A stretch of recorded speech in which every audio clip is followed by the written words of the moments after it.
Imagine just for a moment that you've got this incredible unseen power.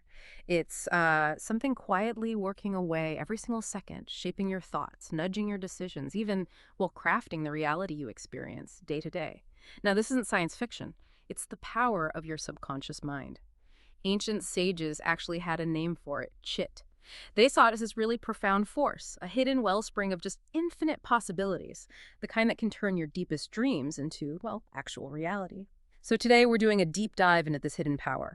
We've got sources that bridge, thousands of years of wisdom right up to cutting-edge modern science, our mission.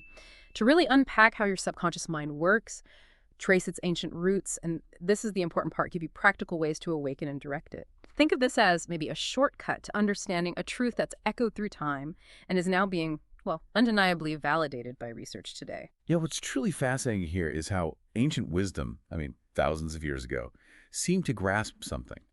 Yeah. Something modern science is only now really starting to validate with data. Mm-hmm. So our journey today, it's really about looking into this unique blend of knowledge, ancient and modern. Okay, so to really get a handle on the subconscious, let's start with maybe a mental image. Picture your mind like a vast ocean. The surface, with all the waves and the ripples, that's your conscious mind, your thoughts, your logic, the decisions you make right now. Right, the active part. Exactly. But beneath that surface, down in the deep, calm, silent part of the sea, that's your subconscious. It's this huge repository where all your life experiences, your deepest memories, and the core beliefs driving you just sit silently. And modern neuroscience completely backs this up. It's quite astonishing, really. Mm-hmm. Researchers suggest that something like 95% or even more of our daily actions or behaviors are actually run by this subconscious part. 95%, wow. Yeah, think about it. When you wake up, brush your teeth, or, drive to work, you're not consciously thinking through every single movement, are you? No, not at all. It's automatic. Precisely. Those are deeply ingrained habits. They're stored and executed by that silent, powerful subconscious. That figure is just staggering, 95%. So, how on earth did ancient civilizations figure this out? Without the MRI machines and labs we have today, how did they understand something so hidden? That's a fantastic question.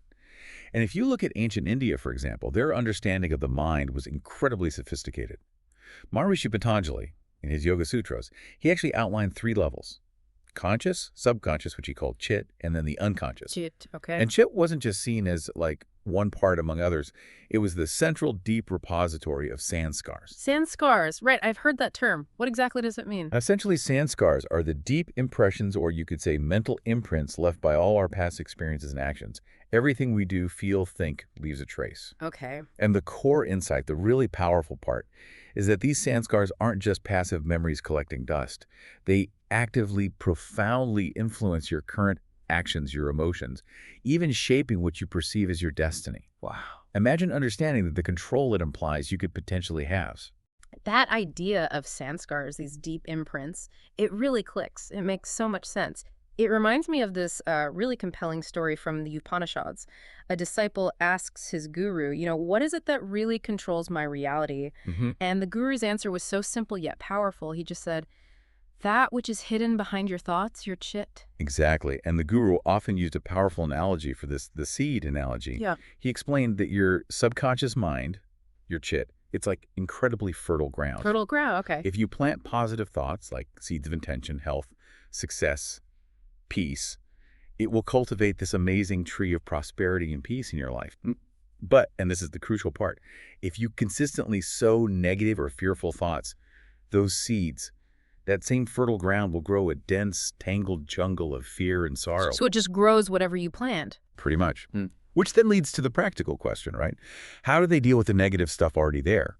Ancient practices like mantra chanting, various forms of meditation, they were seen as the tools for this. They were designed specifically to delve into the chit and systematically remove or transform those negative sanskars. It's just incredible how deeply they understood the mechanics of it all. But if this wisdom was so clear, so profound, why isn't it just common knowledge today? What happened? Why did it seem to fade away for so long? That's a really important historical point. Unfortunately, a lot of this ancient knowledge faced significant disruption, even loss. Yeah. Periods of medieval invasions and then later the colonial era. Right. These weren't kind to ancient wisdom traditions. Right.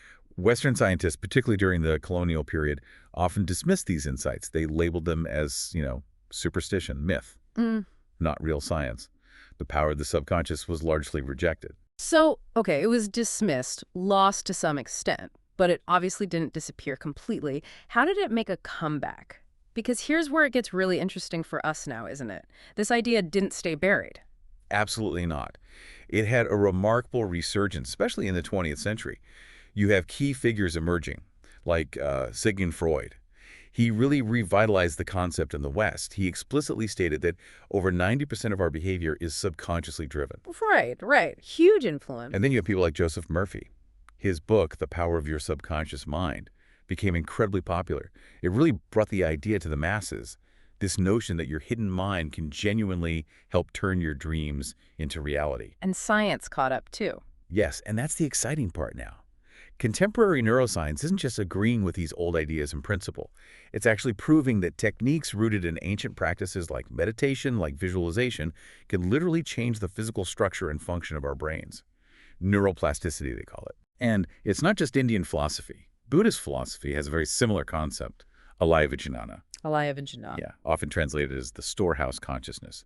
It's seen as this base consciousness that collects all our experiences, our karmic seeds, and shapes our future. It acts as this profound link between, the material world and the spiritual dimension. It's truly striking how these ancient threads and modern discoveries are weaving together. So let's dig into the how. How does this hidden power actually shape our reality? I remember reading an old story about a village man from childhood. Everyone told him, you'll never succeed. You're just not cut out for it.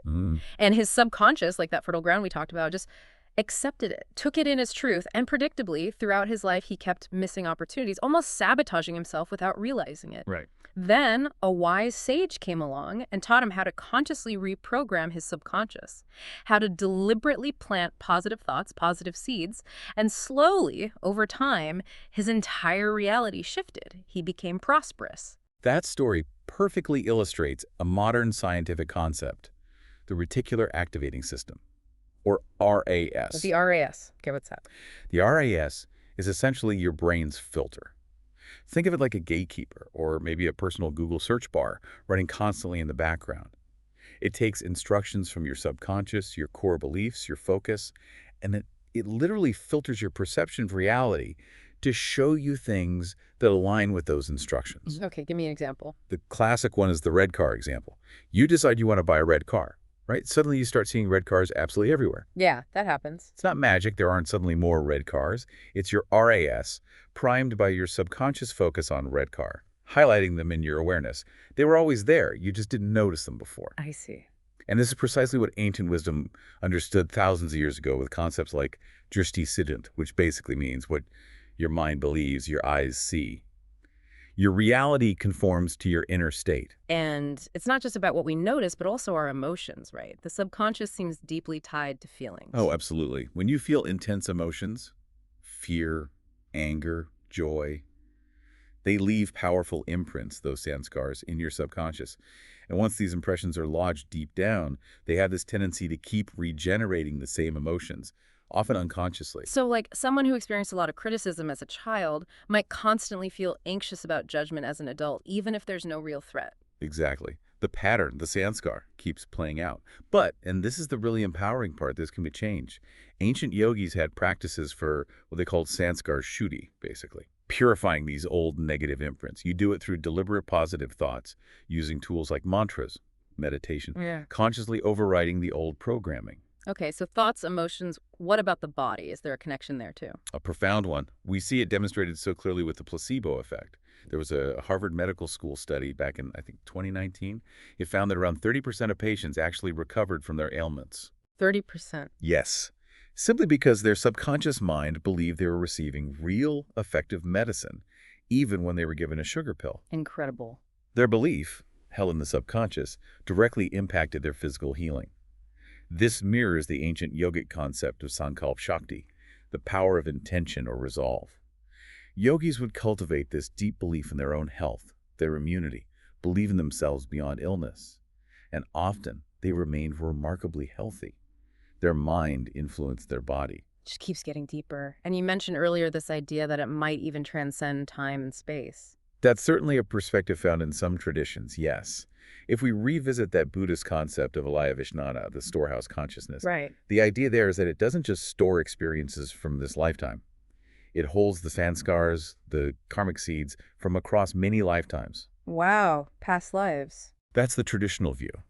There are ancient tales, for instance, of seekers who, through very deep meditation, accessed memories of past lives. One story tells of someone recalling being a king who made poor decisions and understanding how the consequences, the sanskars from that life, were still subtly influencing his challenges in the present. It's a much bigger picture. That's a lot to wrap your head around. And it makes you realize this isn't some simple think positive hack, is it? It sounds like there's a real risk of getting it wrong. Absolutely. That's a crucial point and a common misconception. People hear about this power and think, great, I'll just control it. Hmm. But it's not easy. Remember the ocean analogy. It's vast, deep, powerful. Navigating it effectively requires patience, persistence, and the right techniques. And if you feed it the wrong stuff. It works just as powerfully in the negative. If you constantly repeat negative self-talk, I'm not good enough, I always fail, your subconscious absorbs that as instructions. It takes it as truth. And then your reality starts to reflect those beliefs. You might unconsciously miss opportunities or interpret neutral events negatively. Ancient texts had a term for this. Vichara bij thought seeds. Whatever seeds you plant in the fertile ground of your mind, positive or negative, you will eventually reap the harvest in your life. Vichara Bij thought seeds. That's potent. Okay, here's something maybe less known.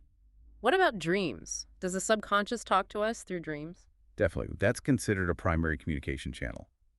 The Atharva Veda, one of the ancient Vedic texts, actually viewed dreams as divine messages.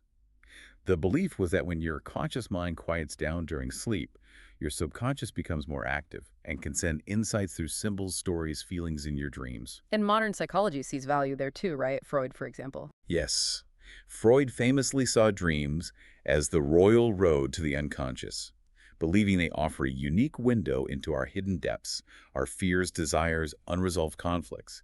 So, learning to understand your dreams, paying attention to them, can be a powerful way to get insights directly from your subconscious. I have to admit, remembering my dreams is, well, that's a challenge. Hmm. I barely remember breakfast sometimes. Any tips for someone like me who wants to start tuning into that? That's very common, don't worry. The key is intention and consistency, even if you just recall a feeling or a single image at first. We'll actually cover that specifically in the techniques. Okay, great. But you're right, the potential value is immense. So now that we've really explored the sheer depth and power of this subconscious mind, it's time. Time to bring this knowledge into your life practically. Yes. Let's get to the actionable steps. Ancient sages, modern science. What are the core techniques we can actually start using today? Okay, let's dive in. We've distilled 5 core techniques for you. Each one has roots in ancient wisdom, but is also finding validation or parallels in modern understanding. Perfect. Lay them on us. All right, number 1, positive affirmations, or in Sanskrit, sankalp sadhana. Remember that fertile ground analogy? Your subconscious, affirmations are like consciously planting the seeds you want to grow. Right. The secret isn't just repeating words, though. It's about generating the feeling associated with the affirmation. Your subconscious responds most strongly to feeling. So dedicate maybe 5 minutes each morning, sit quietly, close your eyes, take a few breaths, and repeat a positive affirmation. Make it specific, present tense, and empowering. Like, I am healthy, prosperous, and peaceful. Okay. Feel it as if it's already true. Do this consistently, say, for 21 days to start building momentum. This isn't just wishful thinking. It's creating a new belief pattern. Yeah. Quick tip. If your mind wanders off, and it will just gently bring it back. Maybe take a few slow, deep breaths first to quiet the mental chatter. Got it. 5 minutes, feel it, 21 days. What's next? Number 2, visualization, or Havana Sadhana. This is about seeing your dreams as reality in your mind's eye. Take about 10 minutes, maybe before bed, close your eyes, relax, and vividly imagine yourself already living your dream. So if you want to be a successful author, don't just think about it. See yourself sitting at your desk, feeling inspired, typing away. Imagine holding the published book. Picture readers enjoying it. Feel the pride, the joy. So really immerse yourself in the scene. Exactly. Engage your senses. What do you see, hear, feel? Crucially, feel the emotions, the joy, the satisfaction, the peace. Modern science suggests when you do this regularly, your subconscious starts to believe it's real. It literally can't tell the difference between a vividly imagined experience and a real one.